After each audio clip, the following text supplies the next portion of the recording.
வணக்கம் எல்லாருக்கும்.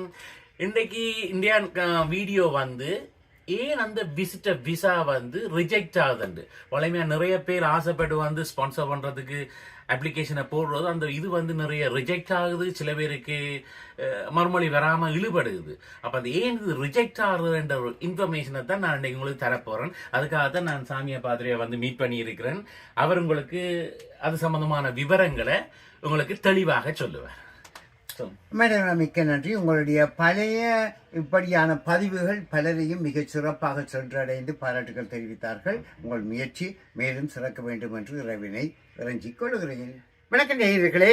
இலங்கையிலே குறிப்பாக இந்த காலகட்டத்திலே எப்படியாவது கனடாவுக்கு வந்துவிட வேண்டும்.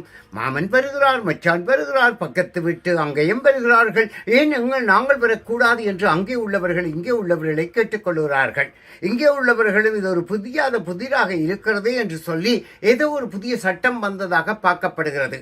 இரண்டாவதாக சொல்லுகிறார்கள், இந்த கதவு வான் கதவு இந்த பெரிய இளநமுடு குளத்திலே திறந்து விட்டு வெள்ளம் பாய்வதாக இருப்பது எத்தனை நாளைக்கு பாய போகிறது என்ற ஒரு ஏக்கத்திலே நான் முந்தி நீ முந்தி என்று துடிக்கிறார்கள்.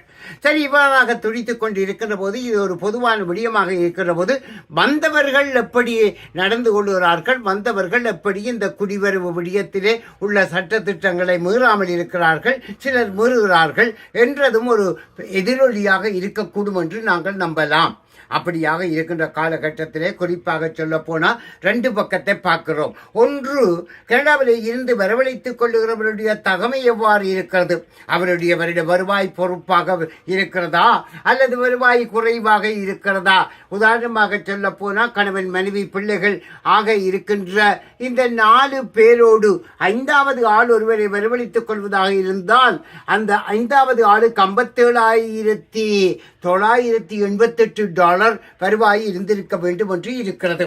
இரண்டாவதாக, அவர்கள் ஏற்கனவே 6வது ஒருவரை வரவழைத்து அவர் இங்கே நாங்கள் தமிழே கையை தூக்குவது என்று சொல்லுவோம். கையை தூக்குவது என்றால் அகதி உரிமை கோரிக்கொண்டால் அவருக்கு மேலும் ஒருவரை வரவழைத்துக் கொள்ளுகிற வாய்ப்புகள் மட்டுப்படுத்தப்பட்டதாக இருக்கும். மூன்றாவதாக சொல்லப்படுகிற போது அவர்களை பொறுத்த மட்டிலே அவர்கள் ஏற்கனவே வரவழைத்துக் கொண்டவர்கள் இந்த குடும்ப இனவின் கீழே அரசாங்க உதவி பெற்றுக்கொண்டு அந்த ஒப்பந்தத்தை முறிவடித்தால் அதுவும் கடினமாக இருக்கும். எல்லாவற்றையும் தாண்டி இங்கே உள்ளவர்கள் வரவழைக்க தயாராக இருக்கிற போது அங்கே இருந்து வருவருடைய தகமை தான் இப்பொழுது முக்கியமாக பார்க்கப்படுகிறது. அதிகமானவர்கள் கனடாவுக்கு 5 அல்லது 10 வருடம் என்று அது பாஸ்போர்ட் எவ்வளவு காலம் வலிச்சோ அப்படியாக 10 வருட விசா கொடுத்து 6 மாதம் கனடாவிலே இருந்துவிட்டு திரும்பி வரலாம் என்று சொல்லுகிற ஒரு நிலைப்பாடு தான் இருக்கிறது. அப்படியானால் இப்படி 6 மாதத்துக்குள்ளே இவர்கள் திரும்பி வருமாவில் தலைமறைவாகி விடுகிறார்கள் அல்லது அகதி உரிமை கோரிக்கொள்கிறார்கள் என்ற ஒரு நிலைப்பாடு வருகிற போது இந்த விசா சம்பந்தப்பட்ட விண்ணப்ப படிவங்கள் நிராகரிக்கப்படுவதிலே முக்கியமான ஒரு காரணமாக இருப்பது, நீங்கள் சொன்ன மாதிரி கனடாவுக்கு சென்று 6 மாதங்களுக்கு பின்னர் திரும்பி வரக்கூடிய சாத்தியக்கூறுகள் தென்படவில்லை என்று. அப்படியானால் கருத்து அவர்களுக்கு 2 விதத்தை பார்க்கிறார்கள். ஒன்று, கனடாவினுடைய கவர்ச்சியினாலே திரும்பி வராமல் இருக்க பார்க்கிறார்களா, அல்லது தங்களுடைய தாய்நாட்டிலே நல்ல உத்தியோகம் நல்ல வேலை வாய்ப்புகள் இல்லை என்றதுனாலே அவர்கள் கனடாவுக்கு போவோம். அதாவது புஷிங் போர்சஸ் புல்லிங் போர்சஸ் என்று 2 இருக்கிறது. ஆகவே இவர்கள் அவங்களுடைய இலங்கையோ தாய்நாட்டிலேயோ நல்ல உத்தியோகம் நல்ல வருவாய் நல்ல எதிர்காலம் இல்லை என்றால் வந்தவர்கள் திரும்பி போகாமல் இருக்கிறார்கள். ஆகவே தான் ஒருவர் கனடாவுக்கு வருவதாக இருந்தால் அவர் தன்னுடைய நாட்டிலே ஸ்திரமாக இல்லை என்றது ஒரு முக்கியமான காரணமாக சில வெளிப்பாக்கப்படும்.